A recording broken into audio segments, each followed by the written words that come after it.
Nous sommes au centre expérimental de Balocco, l'un des plus grands centres d'essai au monde, qui fut inauguré par Alfa Romeo à la même période que la petite Giulia. Même si aujourd'hui il appartient au groupe Fiat dans son ensemble, il n'y avait pas meilleur endroit pour réunir plus de 120 modèles, toutes carrosseries confondues, et se replonger le temps d'une journée dans l'esprit de la berline italienne.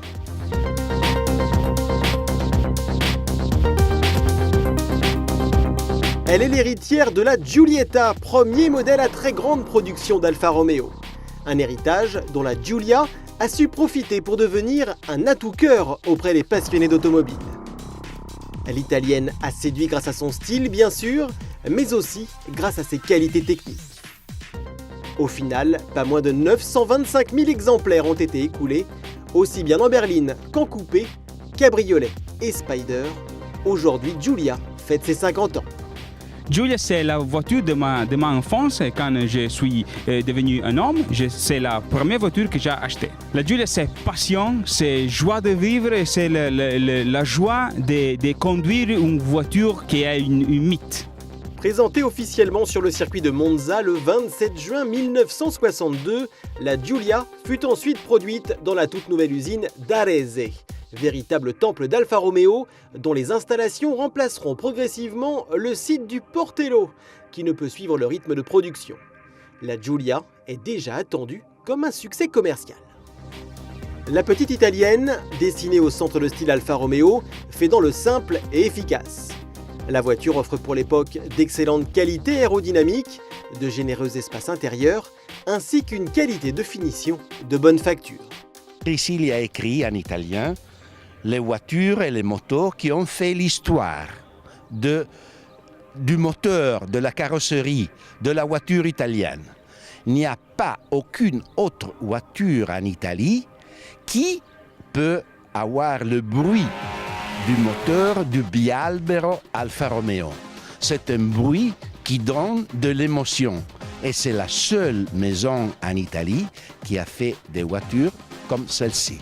Son bloc moteur fait généreusement appel à l'aluminium avec un double arbre à cam en tête. En découle une puissance pour la version 1570 cm3 de 92 chevaux. De quoi atteindre une vitesse de pointe de 165 km/h, une performance rare pour l'époque. En 1963, 501 exemplaires seulement de la TI Super sortent d'usine. Elle incarne la première version sportive de la Giulia. Allégée de 100 kg et surbaissée, elle profite ainsi de performances nettement améliorées. La puissance moteur grimpe au passage à 112 chevaux. Ses signes distinctifs, le trèfle à 4 feuilles frappé sur ses ailes avant et les deux petits phares de la calandre remplacés par des grilles d'aération afin de mieux refroidir le moteur. Dès 1965, la Giulia élargit son offre avec le moteur 1300, un bloc issu de la Giulietta et qui développe 78 chevaux, puis 82 chevaux sur la version TI. Le modèle 1600 évolue également avec la version Super, l'habitacle est plus raffiné, mais surtout la puissance est portée à 98 chevaux. Pour plus d'homogénéité entre les différents modèles, la gamme est finalement unifiée en 1972. Toutes les Giulia reçoivent ainsi la calandre à 4 phares. 2 ans plus tard, la petite italienne est rebaptisée Giulia Nuova Super. Cette dernière évolution sortira des usines jusqu'en 1978.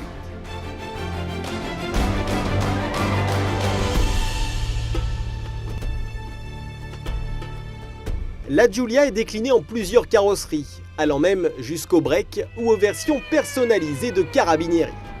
Mais surtout, impossible de ne pas s'arrêter devant la Sprint GTA, dont le coup de crayon est signé Bertone et dont le moteur développe 115 chevaux. La version GTV de la Giulia Sprint, V pour Veloce, dispose d'un moteur de 1750 cm3, puis 2000 cm3 pour atteindre une puissance de 130 chevaux. Pour l'anecdote, et dans le but de toujours moderniser ses véhicules, Alfa Romeo propose même la climatisation sur certains marchés. L'italienne existe aussi en différentes versions décapotables à 2 ou 4 places, ajoutant encore un peu de sex appeal à ses lignes déjà séduisantes. Pendant 30 ans, elle fera partie des stars parmi les cabriolets, surtout le modèle Spider de place, et s'est écoulé à pas moins de 124 000 exemplaires. Enfin, la TZ2 est la version la plus extrême de la Giulia, dessinée par Zagato. Grâce à son châssis tubulaire, elle ne pèse que 620 kg et développe pas moins de 170 chevaux. Ainsi équipée, elle peut atteindre une vitesse maximale de 245 km/h. Pendant 16 ans, la Giulia fut produite avec cette même recherche de la performance et du plaisir de conduite. Une voiture dessinée par le vent, comme le vantaient les premiers messages publicitaires à l'époque. Au final, il est encore possible d'observer ces autos dans un état irréprochable à travers les nombreux clubs Alfa Romeo actifs aux quatre coins du globe. En France, 2 rassemblements exceptionnels ont lieu cette année pour marquer les 50 ans de l'italienne. Le club Alfa Romeo de France en organise un tout début juillet et l'Alfa Classic Club à la mi-octobre sur le circuit de Montlhéry pour célébrer comme il se doit les 5 décennies de la berline. Elle est aussi l'une des stars du Hall 8 du Mondial de Paris à l'occasion d'une exposition dédiée à la publicité dans l'automobile. Joyeux anniversaire Giulia!